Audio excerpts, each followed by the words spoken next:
monthly themed webinars. This webinar is going to give us an overview of the sector, some history and context, and up-to-date facts and figures on care farming. We hope you enjoy it and find it useful. Just some brief housekeeping points before we start. This webinar is being recorded and will be uploaded to the Social Farms and Gardens website in due course, so you can always go back and revisit anything that you feel that you've missed. Your details and attendance are private and won't be shared with anyone else. Attendees are not visible via the video link and will be automatically muted. Any questions can be asked through the questions function in the menu. You can type your question in and one of the team will pick it up and ask it on your behalf, or if you wish, we can unmute you once the recording's finished to ask the questions at the end.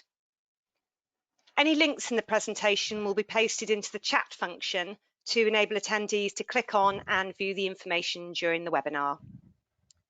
So you should be able to see three faces on your screens at the moment. I'm Deborah Evans. I'm the Regional Care Farming Manager for Growing Care Farming. But I'd also like to introduce Dr Rachel Bragg, whom some of you may already know. Rachel's well placed to talk about our subject today, as she spent 18 years as a researcher at the University of Essex and still remains a visiting fellow in the Green Exercise Research Group. She's done a lot of work researching the relationship between nature, health and mental well-being. She's an expert in she's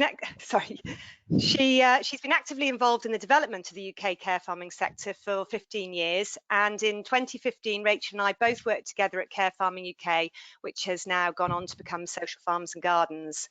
Rachel's development manager of Growing Care Farming, and she takes the lead on much of our central advocacy as well as the data collection. You should also be able to see Pearl. Give us a wave, Pearl.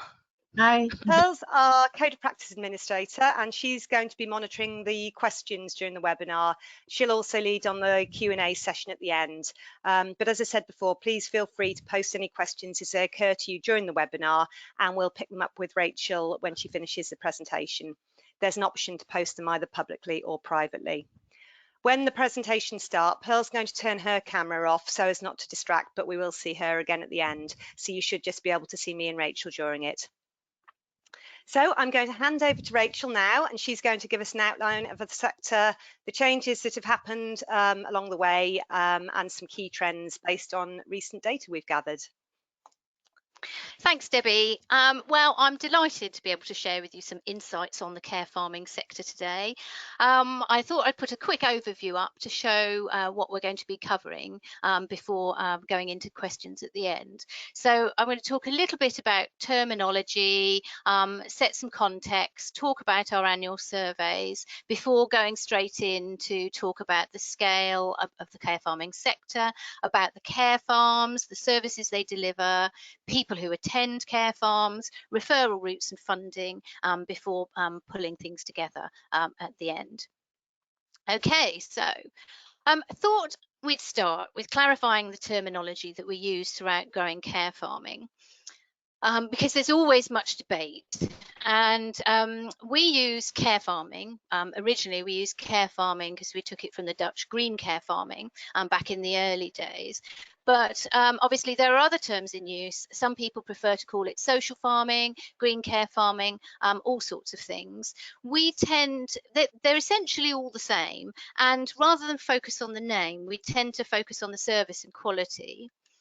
We're also not quite so focused on the type of site either, as they vary so much, and often sites will also offer some, as well as care farming, maybe some animal assisted therapy or social and therapeutic horticulture, but it's all green care. So the other term that I wanted to just clarify before the off really is when we're talking about people who attend care farms as part of their health, social care or special education package, we use the service user. There are other terms out there, as you can see, but we primarily use this is so that we can communicate to commissioners better, so that everybody's clear about who we're actually referring to. Although I have to say, over the years, personally, I've come to like the term co-farmer. But okay, so that's just a little bit of clarification on the terminology to start with that we use. So although the name care farming is relatively new, concept of care farming sort of really isn't. Some care farms in the UK have been delivering care farming services for over 30 years. And as I'm sure you're aware, farms and gardens have traditionally been used to provide support. Historically, we've seen farms supporting the slow or people in the village with a special need, almost early form of supported employment. We're also familiar with prison farms, school farms, hospital farms, convalescent gardens, monasteries and convents with gardens for the unwell, sort of long established in history really. So it's not new, the concept's not new. Also, care farming has an international aspect as well. We haven't just been doing it in the UK. Care farming has been happening in Europe and beyond. Way back in the early days, the Netherlands really was sort of seen as the market leaders, if you like, leaders in the field for care farming. But as you can see, care farming is happening in all sorts of different countries. I've just named a few here on the slide. But the key thing really is that each country's care farming sector has developed in a different way, and they've all taken a different pathway, very much largely dependent on the context and not least the type of agriculture in the country. For example, in the Netherlands, care farming was really developed around commercial agriculture and a formalised partnership with social care, whereas in somewhere like Italy, it's developed around care for those with a special need on smaller farmstead. And as I said, every country is different, and in 2005 we were kind of considered behind the leaders in Europe, but the sector has changed such a lot in the last 15 years and it's really exciting. We've grown from explaining what care farming is to promoting it as a quality service provision delivered by professionals and benefiting many individuals with a defined need. And I'm happy to say that in 2020 we're not behind anymore. Okay, so part of why we are where we are now is due to the evidence and knowledge about our sector that we've commissioned and worked with partners, including care farmers, of course, to obtain. And because we know what's going on, it's easier to promote and advocate on behalf of those delivering the services. And specifically, providing a snapshot or a regular snapshot of our sector helps us to communicate the services we provide and to give an idea of scale, coverage and capacity, which helps us to really does help highlight what it is we're trying to do. So by looking, I thought it might be nice if we looked at the different ways we've supported care farming over the last 15 years, so that you can see how we've got that knowledge of the sector. You'll be relieved to hear I'm not going to go through everyone in detail. I'm just going to touch on a few of the key ones.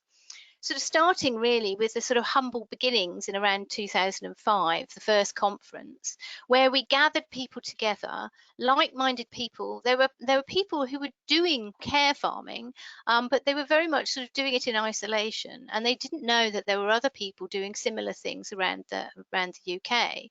And we brigaded everybody together under the name of care farming, and the National Care Farming Initiative was set up with a network and database to allow people to exchange both ideas and good practice and to provide an information hub. And one of the first things we did as the National Care Farming Initiative was to commission an initial scoping exercise. We wanted to know just how many people are care farming in the UK. And at that point, we identified 76 care farmers. And the other thing we wanted to do was to demonstrate the proof of principle. Can we show any benefits to service users from attending care farms in the UK? So we carried out a small scale snapshot before and after study, before and after a care farm session, and it showed significant increases in service user self-esteem and mood state. So it's looking at the evidence. So we did something on scale and on the evidence. And of course, there's a lot more evidence now than there was in 2005. And then sort of through to 2012, where National Care Farming Initiative sort of developed into a charity called Care Farming UK and introduced not only its work, but the work of care farms to a wider professional audience. 2013, the Care Farming Code of Practices trialled, so looking at quality there. 2015 and 17, we looked at scale, increasing demand, looking at new markets. So as you can see, coverage, capacity, demand, evidence, quality. 2017, we looked at new markets, sort of promotion of the sector, so sort of tackled the demand and communication. And 2018 was when, as Debbie mentioned earlier, Social Farms and Gardens was formed, and sort of we're lucky enough really in 2019 we pulled all of this information on the scale, the quality, capacity, evidence. We put it all together to put it together for the Growing Care Farming bid, which I'm happy to say, as you know, that you know, we got that. And so that's sort of whistle-stop tour of all the things we've done has really shown you that we've got a history of gathering information on the state of play of the care farming sector, working closely with care farmers. And because of this, we've been successful in gaining government funding for the Growing Care Farming project. So as you can see, we've been tracking the sector since 2007, how we used to say, and we've been sort of building on the information about the sector year on year. And it's really, really important that we do this annual survey. The more care farms and green care providers that participate in our survey, the more accurate our data is, and the more credibility we then have to represent your needs to policymakers and funders. You know, we know that referral and commissioning environment for care farming services is incredibly complex, and that accessing consistent, reliable funding for delivering care farming services is really challenging.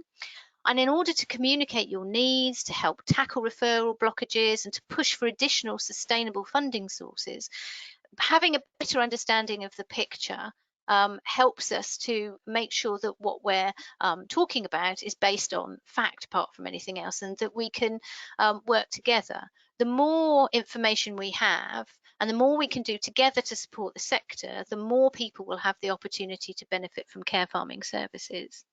And we'll forward the links to all of these surveys after the presentation. Obviously, they will all be up on our web pages, apart from the latest one, which I'm still writing, but we'll put it up as soon as we've done. Okay, so that's sort of a bit of background for you. Let's get on to the scale of the sector. How many care farms are there? So first of all, I'll just say that this data originates from our Social Farms and Gardens CRM database, and the Northern Irish figures were put together with help from our colleagues at Rural Support, and the Irish figure, the Republic of Ireland figures were given to us this very morning by our colleagues at Social Farming Ireland. So the latest scores on the doors, at the moment we've got 219 care farms and sites delivering care farming services in the UK, with 90 in the Republic of Ireland as well. Country breakdown for you, we've got 253 in England, 10 in Wales, 12 in Scotland, 24 in Northern Ireland. And we've also got approximately 150 prospective care farms out there in the wings. And prospective care farms are those farms or sites that are in the planning stages or being very close to opening for business. And you can see the regional representation there on the slide. The good thing is that since the last time we did a bit of a tally on the number of care farms, we had 250 care farms in the UK. So we've seen a nice bit of growth there since the last survey. Okay, so the annual or nearly annual survey was created during using SurveyMonkey and sent out via email, and we tweeted the link to the survey, and it was also forwarded to other networks by our partners Thrive and other stakeholder organisations. It was open to both care farms that are fully operational and those in the planning stages, but obviously only the results from care farms that are fully operational have been included in this report. because it's current provision that we wanted to report on. So in total, I suppose actually it's worth mentioning that we've adapted and changed some of the questions in the survey in line with both the requirements for growing care farming and in line with working within a new organisation. So they're not direct comparisons. Some of the questions are different. But in total, the survey was completed by 118 respondents. 93 of those were care farmers, which represents a response rate of 40%. So what did they tell us? Well, over the years, we kept being asked by many people about the legal governance of care farms. So for the last couple of surveys, we've included this question because, you know, prospective care farms looking at setting up had been wondering what governance would work best. We'd been asked by commissioners, and all sorts of people wanted to know this. Also about land tenure. So you can see that the legal governance of care farms is varied. Just over a third are charity and just under a third are community interest company, with charitable companies limited by guarantee, partnerships, other things also being featured there. So a mixture, but the majority are charitable or community interest. So moving on to land tenure then, most care farms are either owner occupiers or they rent their land. You can also see there that 21% occupy the land for either no charge or a peppercorn rent. We also know that some care farms operate on an outreach basis, but none of those took part in the survey, so they don't feature in our pie chart, but just thought I'd let you know that they are there. It's important for us to know about governance and land tenure because it helps us to provide relevant support, resources and information needed for the sector in order to best serve our care farmers. So a little bit on governance and land tenure there. Care farms, so this is about the care farms now, moving on to what they're doing. Care farms in the survey told us they're delivering services, anything from one farm that was doing care farming on 1 week for 1 week in a year to 52 weeks a year. 14% of care farms are actually open all year round, which I think is amazing. However, most care farms are they're open for between 40 and 50 weeks a year, and the average weeks in a year being open is 46. So a little bit about capacity. Most care farms said that they're not currently running at their full capacity, so they're not full to the seams. The average obviously varies depending on farm to farm, but the average operating capacity was 63%. So there's some latent potential for expansion already there, you know, so that's sort of interesting really about capacity and delivery. Okay, so about the people that attend care farms. The proportion of care farms catering for particular service user groups is shown on the graph to the right. So 72% of care farms work with people with a learning disability, 67% mental ill health, 65% work with people with autism spectrum disorders, and 54% with learning difficulties. Other client groups include people with brain injuries, cancer survivors, those who've experienced a bereavement, people looking to build confidence and skills to get back into work, and children in care. But you can see sort of the large array of different service user groups that are provisioned on care farms, which is really, really exciting. And for the under 18s, we asked this sort of in a lot more detail this year so that we can give more information on what's happening with the under 18s. For the under 18s, learning difficulty, ASD, young people excluded from school or on an alternative curriculum provision, and learning disability. So there's sort of some, most care farms work with a variety of different client or service user groups. ranging from 1 to maximum. One care farm was working with 21 different care service user groups. However, the average number of different groups that a care farm will work with is 5. This can happen either on different days of the week or by different service user groups working together where appropriate to do so.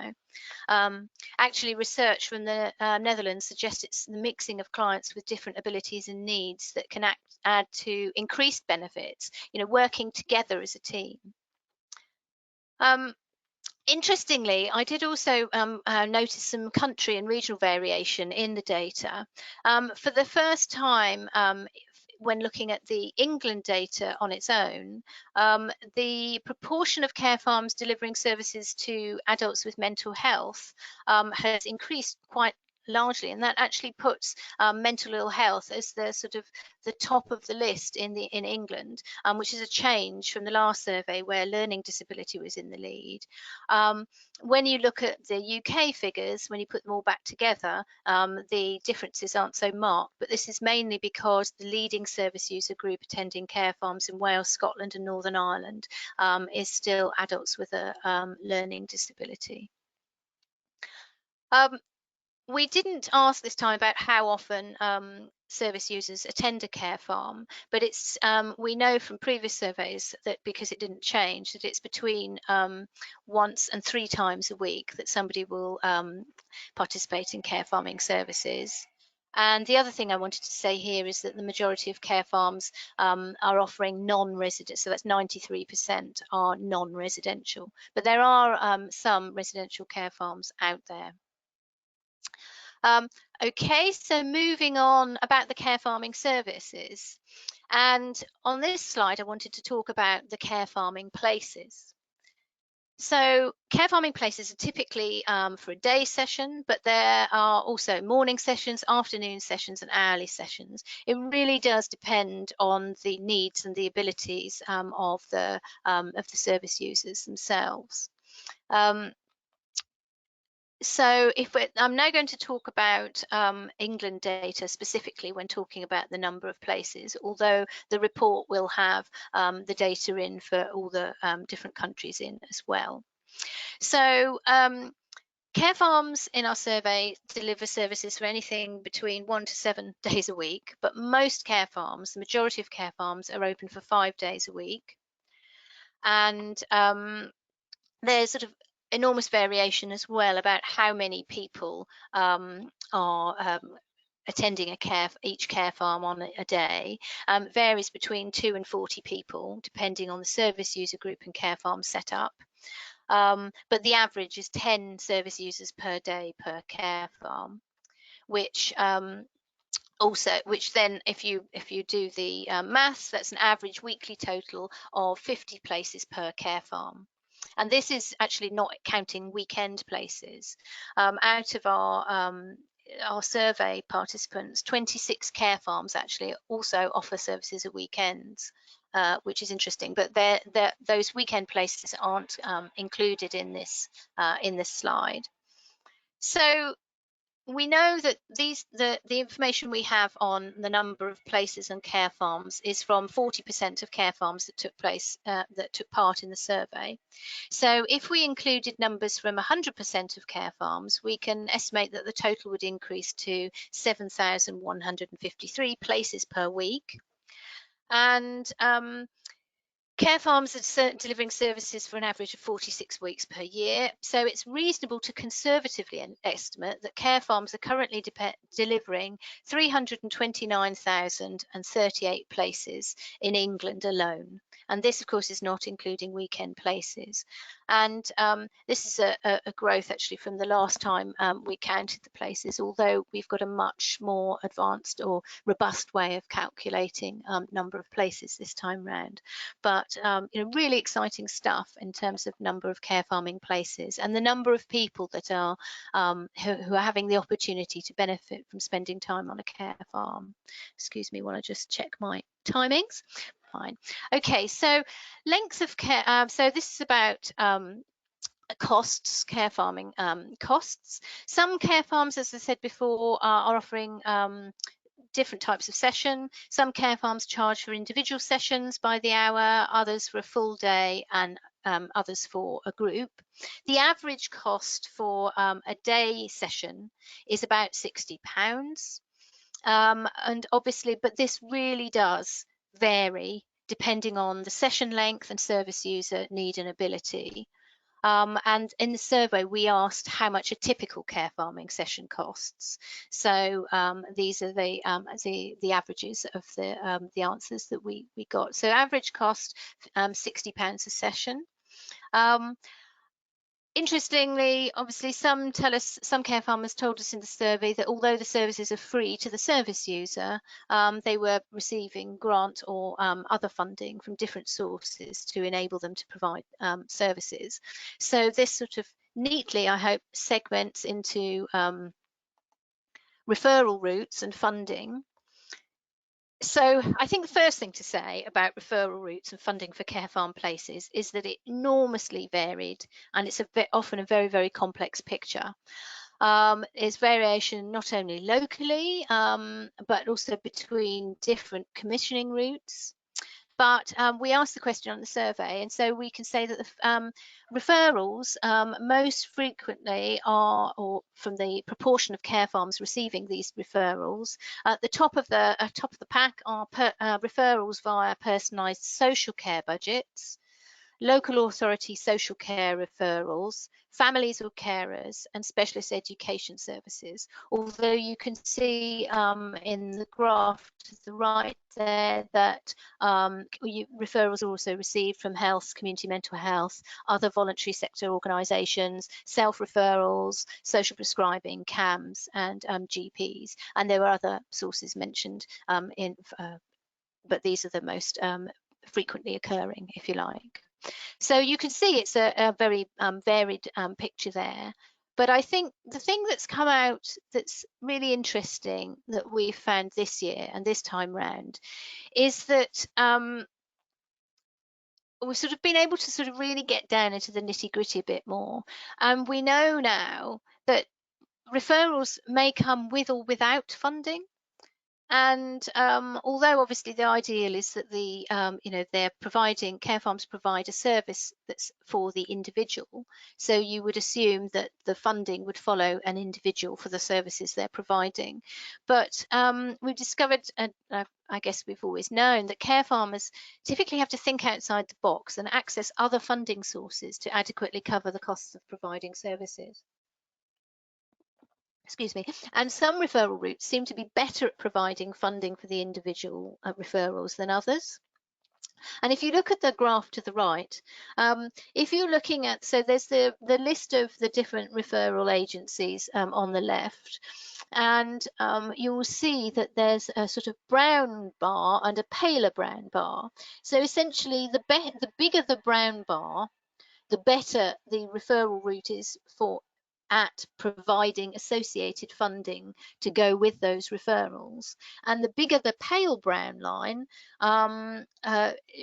is the sort of shows the I was going to say the worst offenders, but that possibly a little unfair. But you will see that, for example, social care and education are at the top here, and they seem to do much better than some of the health referrals in terms of actually paying for the individuals, which is really, really interesting.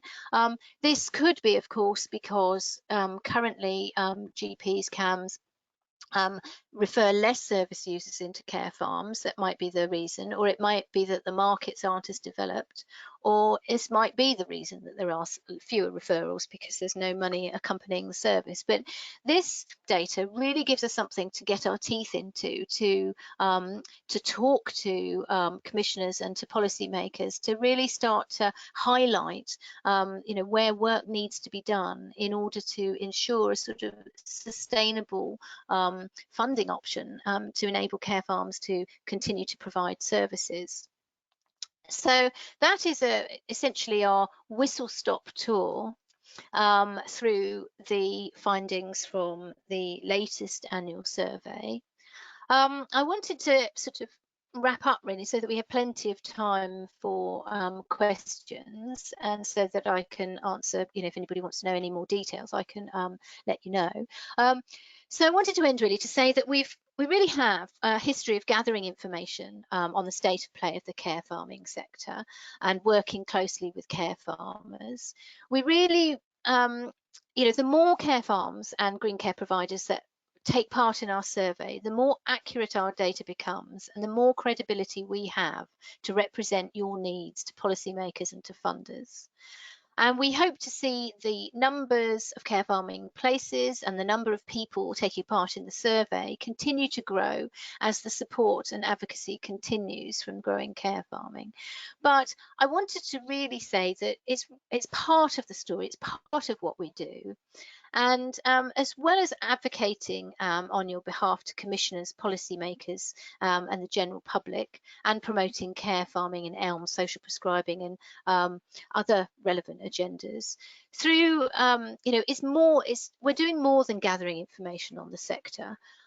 Through growing care farming, we're also developing a whole range of resources, case studies, films, presentations, all sorts of things that are going up on our website all the time, and putting together sort of all sorts of things that whatever we can do to support both care farmers and also to provide information and more details for people who might be looking at commissioning care farming, or for service users who might want to be looking for other things to do with their personalised budgets, for example.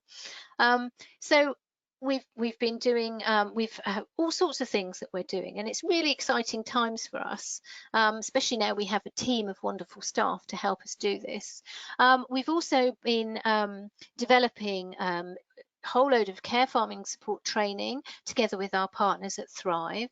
A lot of that's up on, there's some that's online, that's all available via our website now, and obviously we're hoping that the face-to-face will resume again in January next year, 21. We're also enabling all sorts of regional and national networking opportunities, and last but not least, we're promoting the Care Farming Code of Practice, and watch out for more information on this next month.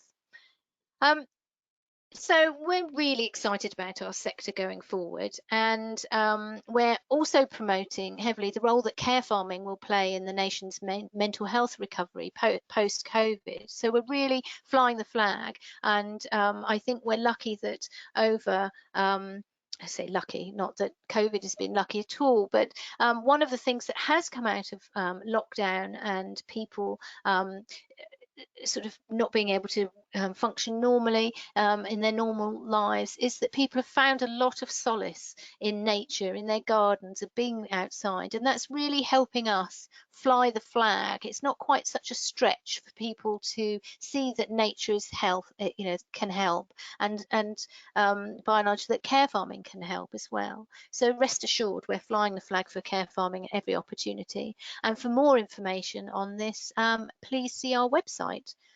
I think that's probably it from me. If I just want to say thank you for listening. Fantastic. Thank you, Rachel. That's been really good. I think just to see the sort of history and development all kind of laid out in one place, and to see that that kind of pathway is, for me, it's been really really reassuring, I think, to see where we sort of ended up.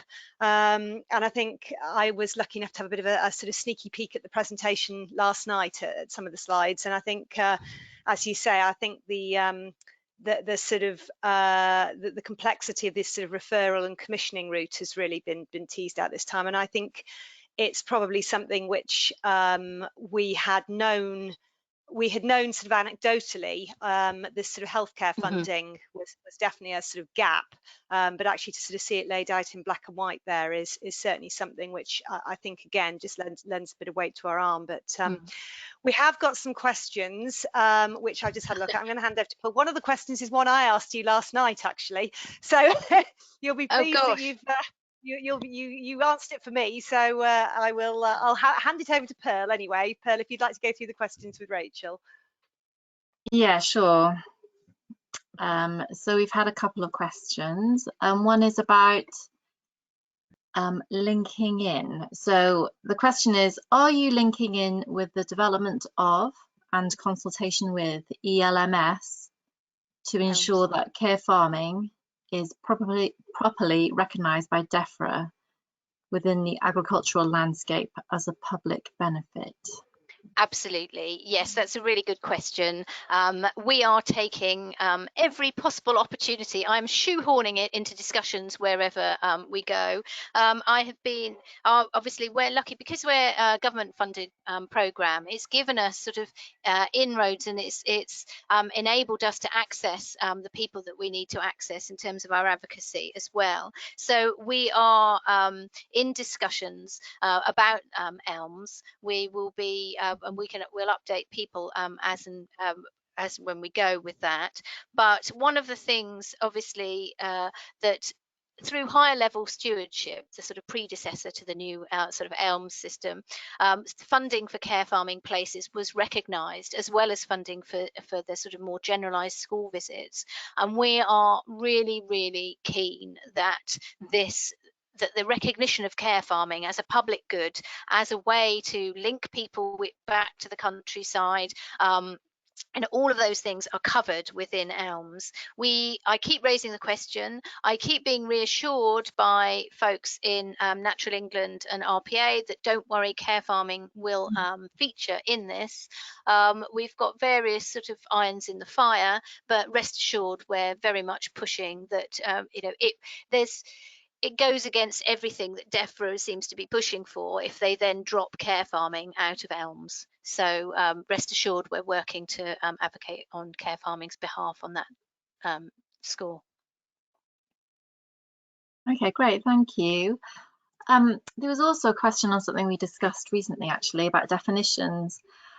Someone is saying that they're surprised to see that learning disability and learning difficulty as discrete groups, and what are the definitions of those two?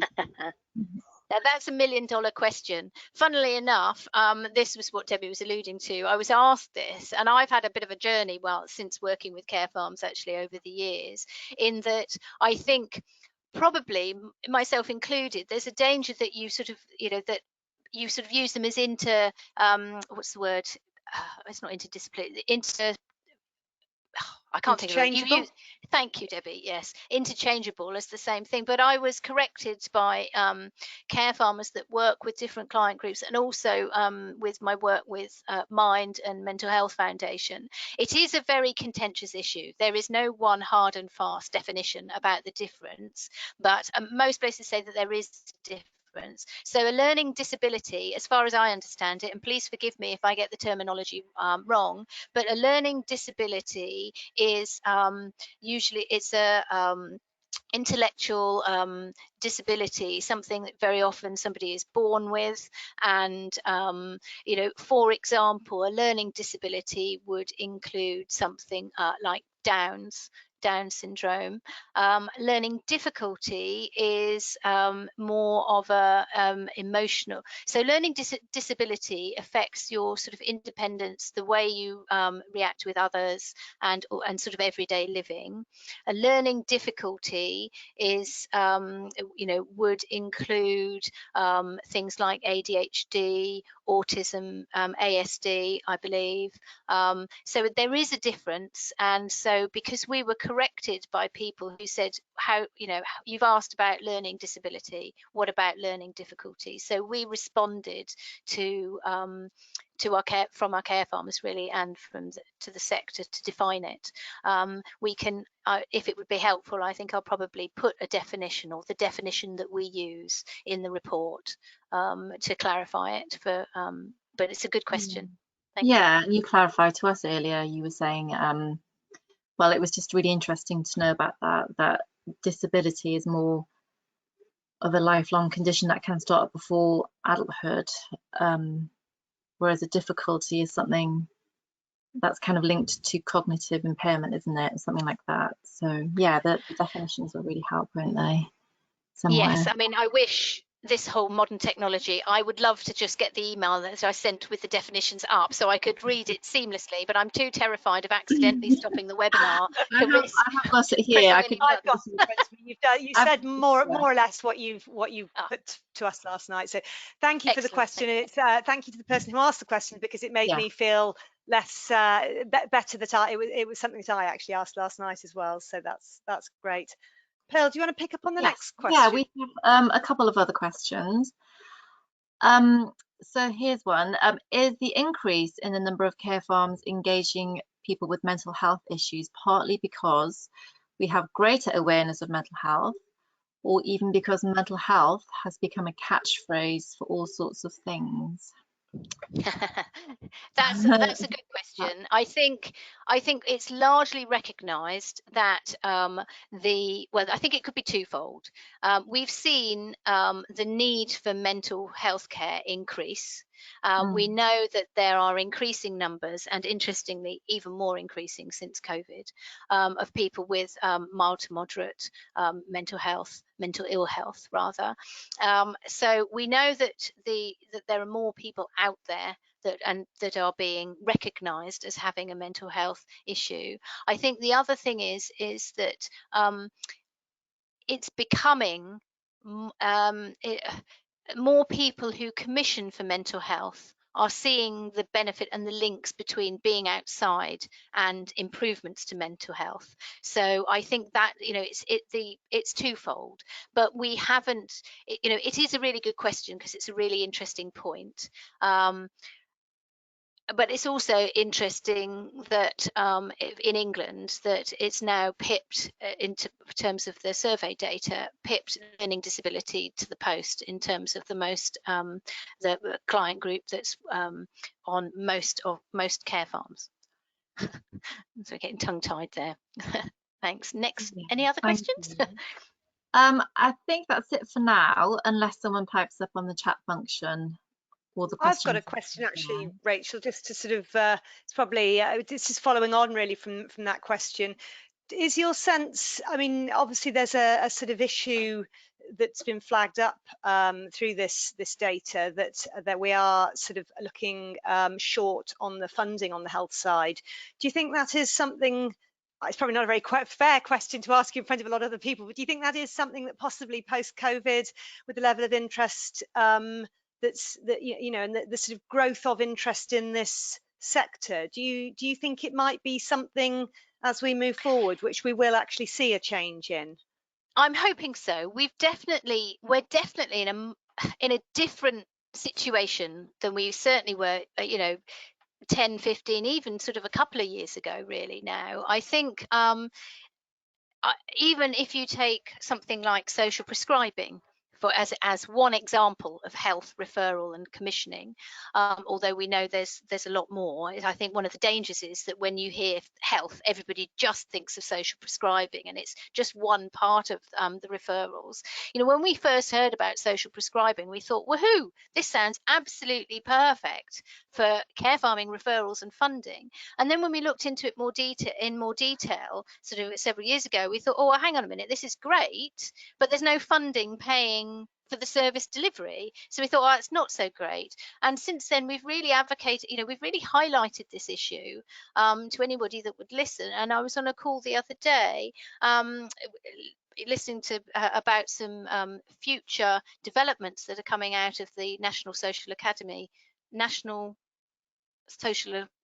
Academy for Social Prescribing, NASP, and they really seem to have understood that up until now all the support for social prescribing has been sort of targeted towards the navigators, the facilitators of social prescribing, and they've really recognised that now it's time to support the service delivery end as opposed to the signposting bit.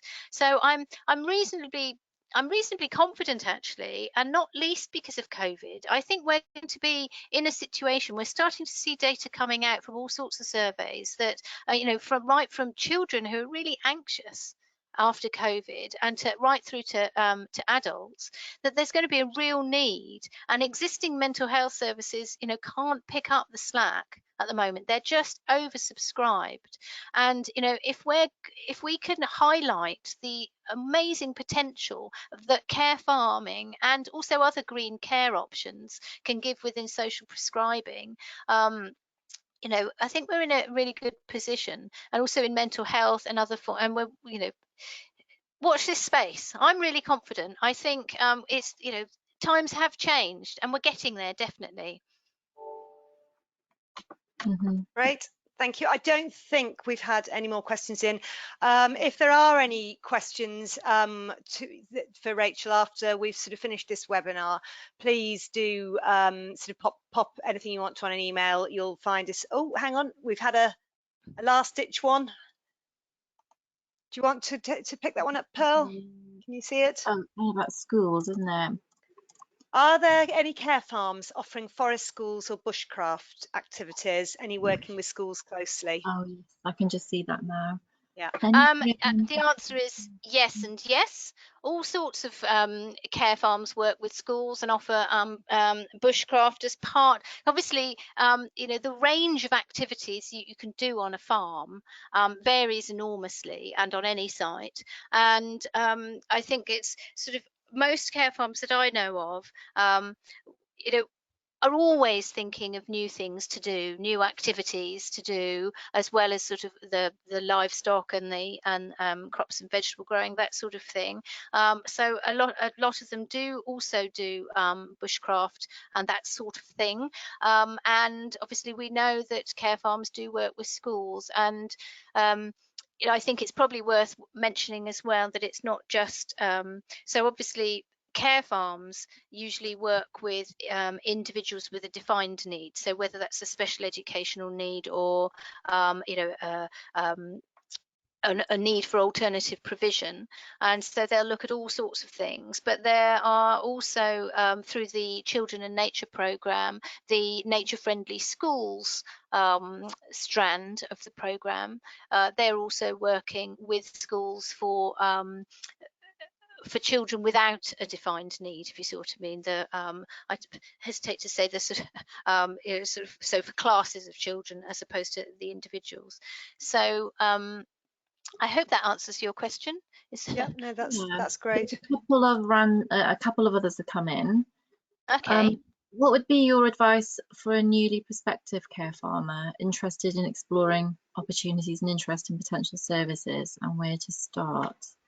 Oh, now that's quite a good one, I think. I think our advice to prospectives would be to watch this space. One of the things that we will be starting up again with in January is looking at looking at the regional networking side of things, so that people in the regions can get together. Because one of the things that we're very conscious of in terms of supporting prospective care farmers and working with existing care farmers is that there's we really have to look at the need of the region sort of a little bit strategically. There is no point in having 6 care farms spring up all within a 10-mile radius of each other, all delivering services to the same client group, because that's just not a sensible approach. So it's really about looking at where the gaps are in your region, and sort of if you're set up with a slightly different